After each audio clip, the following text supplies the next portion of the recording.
Hai, Assalamualaikum warahmatullahi wabarakatuh. Saya Siti Mariam binti Aminuddin. Saya hari ini saya akan membentangkan, saya dengan Liana Kamarudin akan membentangkan tentang tajuk konsep berperwakilan di Athens. So kita mulakan dengan pengenalan. So tamadun Greek ni dia merupakan tamadun yang dianggap sebagai asas kegemilangan tamadun Eropah dekat dunia ni. So tamadun ni dia telah terbina bila adanya kedatangan orang-orang Greek daripada Yunani.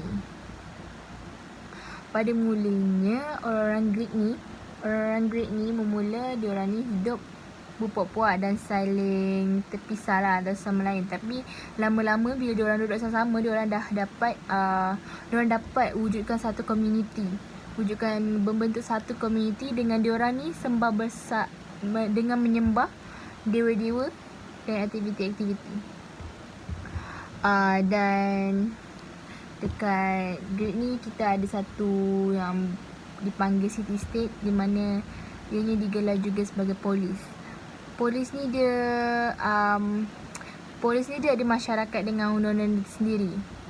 Dan di bahagian tengah polis tu dia ada Akropolis yang ada dekat tengah-tengah tu. Dan Akropolis tu dia merangkumi seluruh aspek kehidupan macam politik, ekonomi, sosial. Di mana ada pendapat yang cakap kira-kira dekat Greek ni ada 300 buah polis. Dan antara yang terkenal ialah Athens dan Sparta. Dan di mana hari ni kita akan membincangkan tentang Athens. Athens ni pada mulanya dulu di Athens diorang menggunakan sistem monarki. Dan apabila memulai monarki, dan after that diorang guna oligarki dan dia terus kepada demokrasi. Di mana macam kita tahu demokrasi ni dia macam dekat Malaysia lah sekarang ni.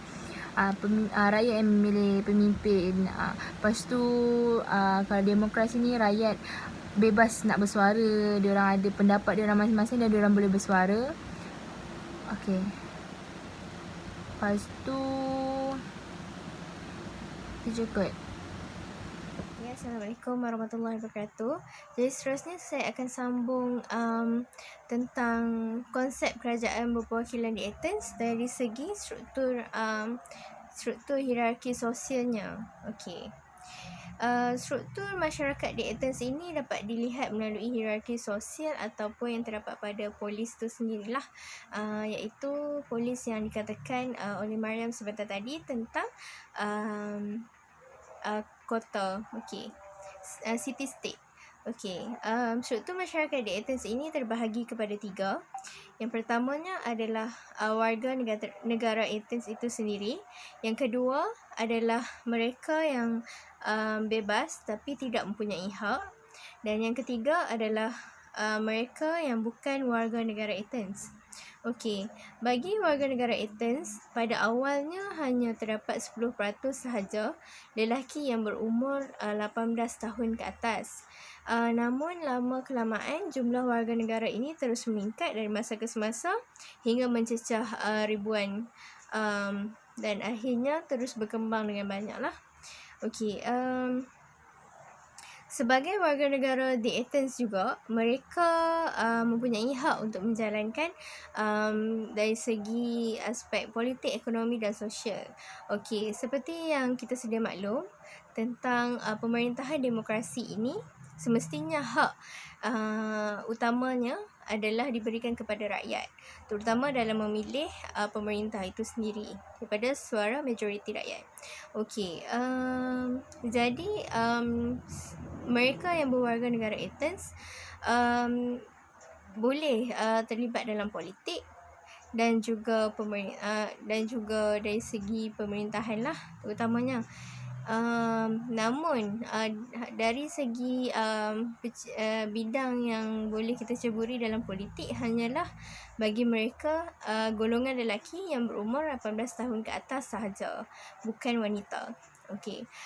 Seterusnya adalah golongan orang yang bebas tapi tidak mempunyai hak. Jadi bagaimanakah orang yang bebas tapi tak mempunyai hak ni? Orang yang bebas yang tidak mempunyai hak ini bermaksud adalah golongan lelaki berwarga negara tetapi di bawah umur. Maksudnya di bawah 18 tahun lah. Mereka ni tak mempunyai hak dalam pentadbiran. Tapi mereka bebas untuk membuat segala kegiatan ekonomi lah. Tapi tak boleh terlibat dalam politik. Okey. Seterusnya adalah golongan wanita. Mereka juga adalah warga negara Athens. Tapi golongan wanita tidak mempunyai hak dalam asal hal-hal pentadbiran lah. Okey. Selain itu, terdapat juga warga negara yang menjadi hamba, iaitu mereka yang memang lahir daripada keturunan hamba itu sendiri. Jadi jika ayah ataupun ibu mereka itu memang hamba abdi, hamba hutang, hamba perang atau sebagainya, jadi anak itu automatik lahir sebagai hamba. Okey. Seterusnya golongan yang ketiga adalah golongan bukan warga negara.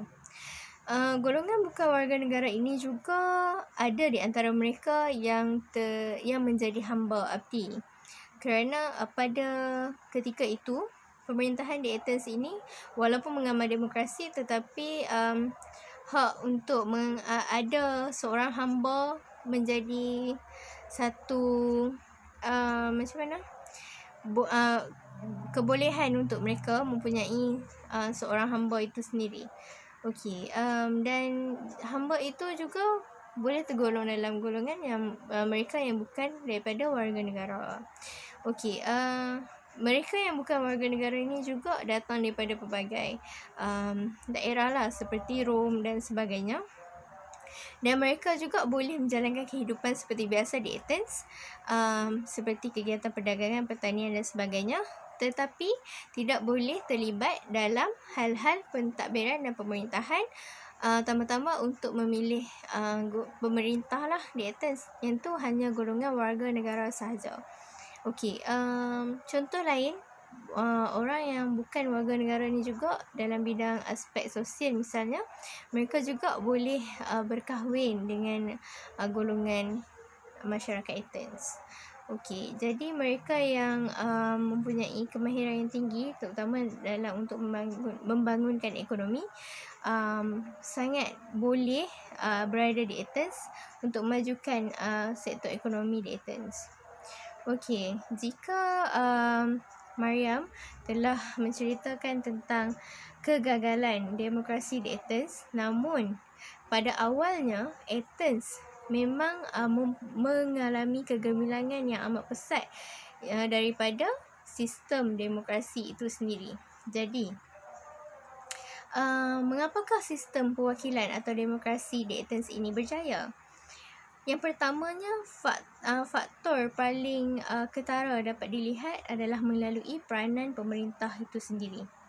Okey, Clytenus merupakan permulaan kepada pemerintahan demokrasi di Athens. Jadi, untuk melancarkan pentadbirannya di Athens, beliau telah menubuhkan beberapa badan untuk membantu beliau dalam pemerintahan supaya dapat berjalan dengan lancar. Antaranya adalah seperti majlis legislatif, hak warga negara yang boleh dapatkan di Athens. Kemudian terdapat juga mahkamah untuk rakyat.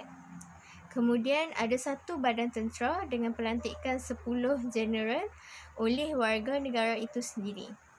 Seterusnya, peranan dari sudut peranan pemerintah ini ditambah baik semasa pemerintahan Pericles yang memerintah Athens selama 30 tahun.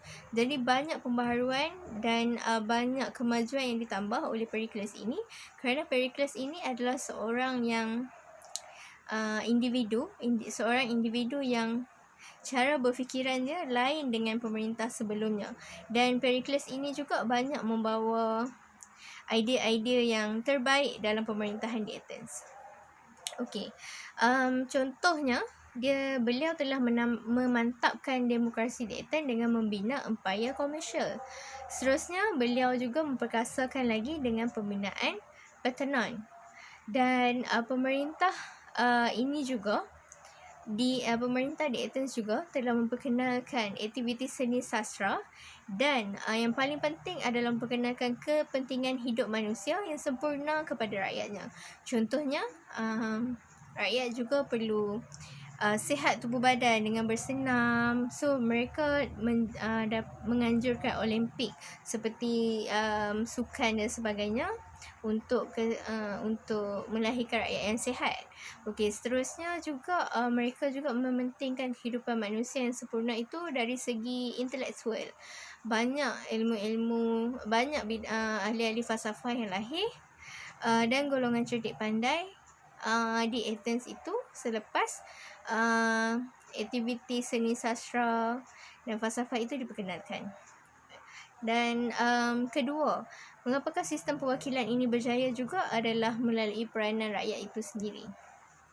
Okey, peranan rakyat Athens sendiri berusaha untuk hapuskan kelas pemerintahan di Athens yang sebelumnya dimonopoli oleh golongan bangsawan, iaitu sebelumnya adalah pemerintahan secara aristokrasi yang dimonopoli oleh golongan bangsawan itu sendiri. Jadi rakyat Athens bersatu padu untuk untuk menghapuskan kelas pemerintahan itu. Jadi seterusnya juga rakyat juga bersatu padu untuk membentuk satu komuniti untuk membentuk satu komuniti dari segi aspek agama, politik, ekonomi dan sosial. Misalnya menyebabkan ia tidak wujud lagi semangat untuk berpuak-puak lah. Jadi mereka hidup dengan aman, sentosa dan Athens berkembang maju. Okey. Seterusnya, saya teruskan kepada kesimpulan. Kesimpulannya, sistem demokrasi ini memanglah tidak dijalankan kepada negara-negara yang mengamalkan sistem monarki seperti ada raja sebagai pemerintah, tetapi ia telah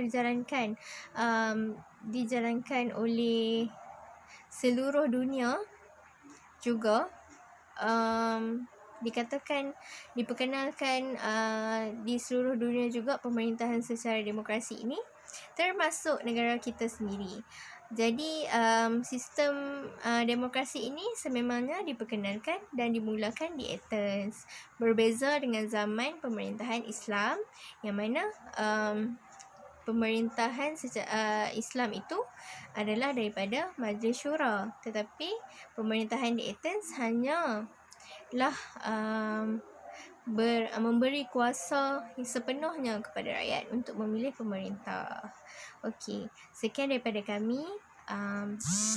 Yang kurang itu daripada kami sendiri, yang baik hanya daripada Allah Ta'ala. Terima kasih. Assalamualaikum. Okay, kita selanjutnya kita beralih kepada pelaksanaan sistem demokrasi dekat Athens ni. Institusi yang paling tinggi dekat Athens ni dalam sistem demokrasi ni ialah Assembly, yang di mana Assembly disamakan dengan macam parlimen lah. Dia orang ada kuasa perundangan, legislatif, apa semua. Dan Assembly ni ialah merupakan tempat perhimpunan warga negara yang berusia 30 tahun ke atas.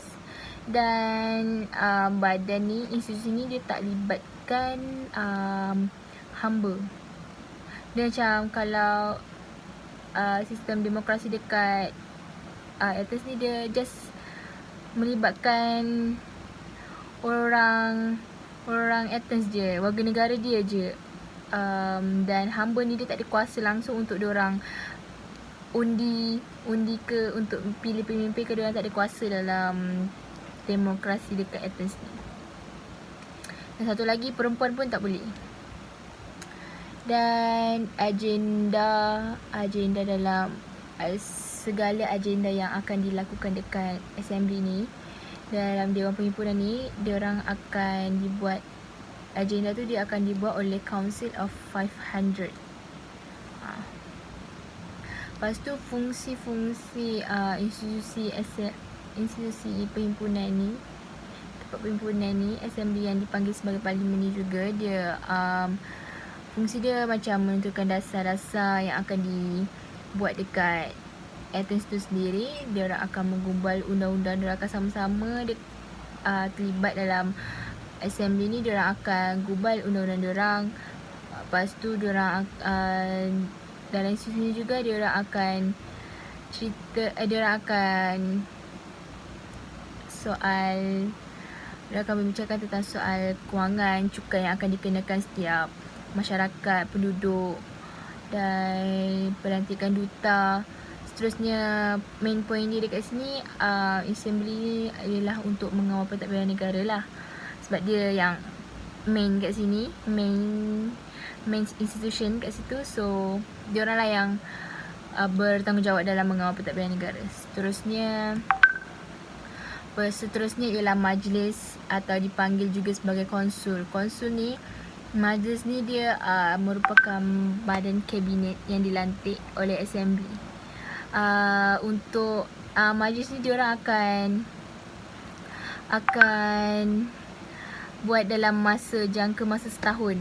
Dan diorang punya ahli tu akan ada 500 warga negara yang terlibat dalam majlis ni lah.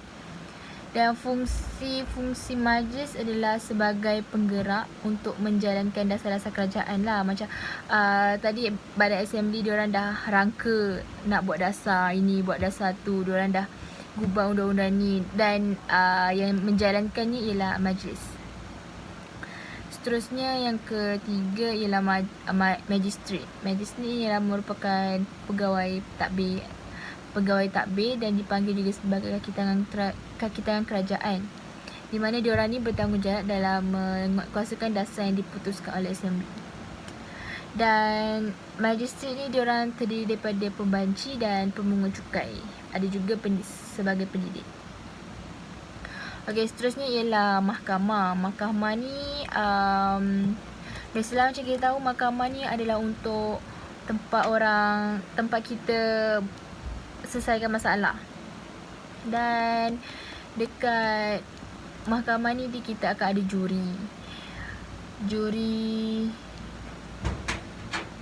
Okey, dekat mahkamah ni kita akan, lepas tu hukuman, segala hukuman yang segala kesalahan yang dibuat, kan kita akan dihukum. Dan dihukum tu kita tak kira pangkat pun.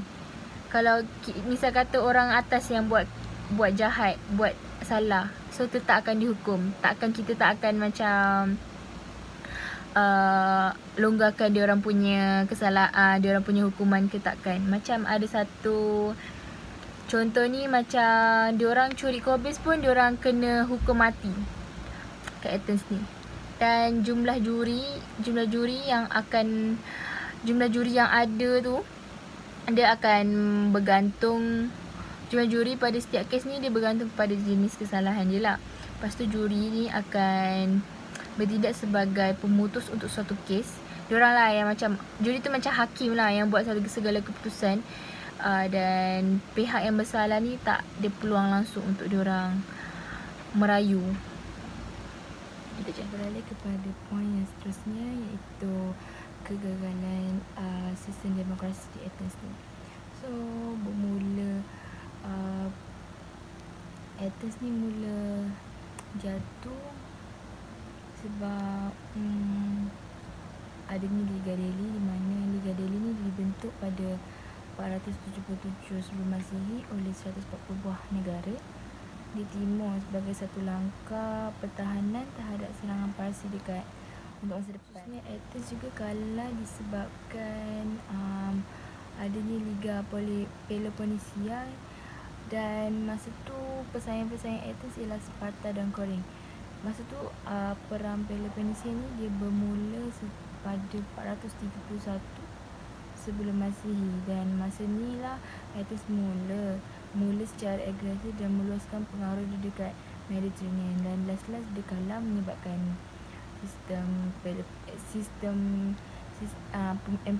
pemerintahan Athens ni kalah dan menyebabkan demokrasi dia juga gagal. tak dapat dijalankan lagi. And then seterusnya Athens juga sebabkan seterusnya ialah Athens ni jatuh disebabkan Athens ni hilang hegemoni, iaitu 4P, wabak penyakit, di mana wabak penyakit itu telah membunuh 1/4 penduduk Athens. Seterusnya poor judgment, pertimbangan yang salah. Masa 415 sebelum Masihi ini, bawah kepimpinan baru, Athens menyerang Sicily dan masa tu perang semakin hebat. Seterusnya ialah Persia bersekutu dengan Sparta menyebabkan Athens ni serah kalah dan dia menjadi puppet state di Sparta. Dan seterusnya angkatan Greek pula dikalahkan oleh Philip dari Macedonia dengan bantuan anaknya Alexander. So itu je yang itulah antara poin-poin yang menyebabkan Athens ni jatuh dan demokrasi diorang tak dapat dijalankan.